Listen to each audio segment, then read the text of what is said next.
Titan का share शुरुआत अच्छी हुई थी, लेकिन अब ये स्लिप कर रहा है, 2% नीचे है, 3,000 रुपए के भाव के आसपास। तो मॉर्गन स्टैनली ने जो कंसर्न्स थोड़े जो जाहिर किए, चल भी क्या ना अभिषेक, पिछले चला हफ्ते भी है, इतना चल चुका।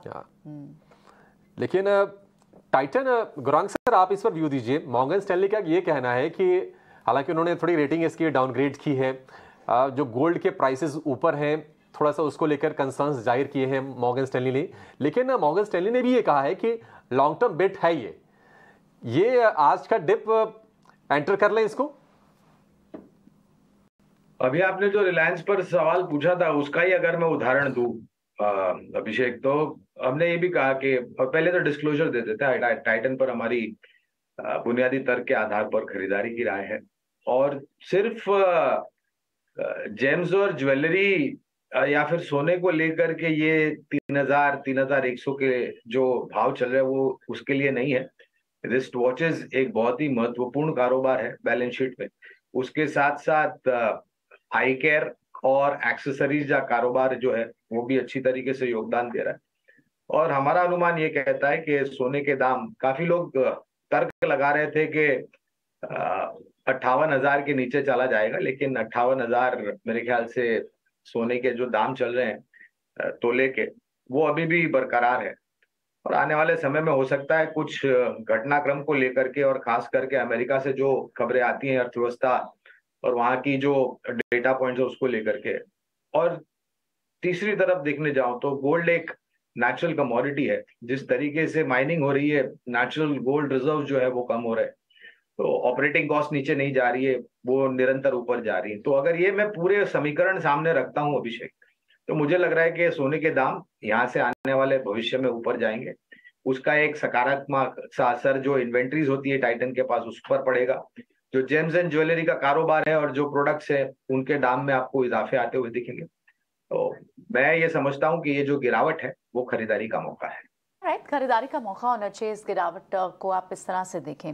बीच रिलायंस 3.5% की तेजी के साथ टॉप गेनर भी है और इनफैक्ट उसके बाद जो आपको दूसरे स्टॉक्स दिख रहे हैं उनमें बजाज ऑटो, जहां पर एक बड़ी मूव पिछले हफ्ते भी आई, रिकॉर्ड हाई से सिर्फ 4-5% ऑल टाइम हाई तो बना चुका। हाँ, रिलायंस रिकॉर्ड हाई के पास कितना परसेंट बता रहे हैं आप? 4 से 5%, बस इतनी दूरी रह गई है अब।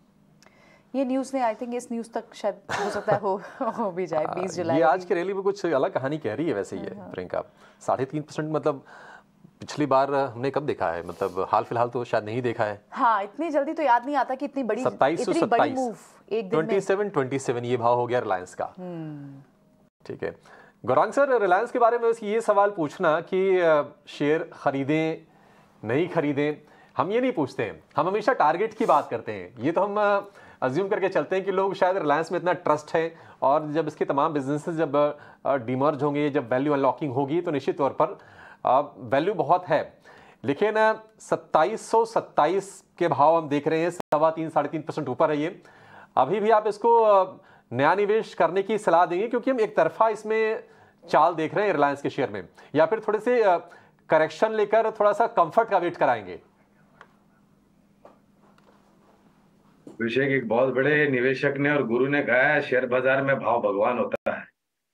और अगर आप ये कोशिश करते हैं शेयर बाजार में समय करना चाहते हैं या फिर मूल्यांकन ढूंढने जाते हैं कि मुझे सबसे कम मूल्यांकन में खरीदना है और सबसे ऊपर में बेचना है, तो आप कभी ये सफलता पाएंगे नहीं, क्योंकि आप इंतजार या फिर बाहर मौका चूक जाएंगे निवेश करने के लिए।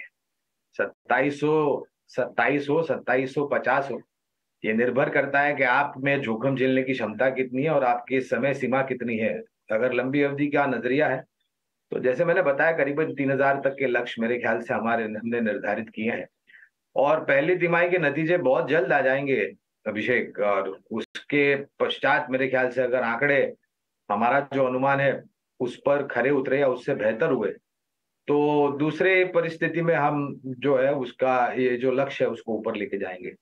और ये जो कारोबार को अलग करने की बात की है, जैसे मैंने पहले जिक्र किया, ये वैल्यू अनलॉक डेफिनेटली करती है। निर्भर करता है कि वित्तीय सलाहकार और कंपनी मैनेजमेंट क्या मूल्यांकन लेकर के आते हैं। ठीक है, और राइट था तो गौरांग के 3,000 के पहले फर्स्ट टारगेट है जो काफी नियरिंग टू टारगेट भी दिख रहा है।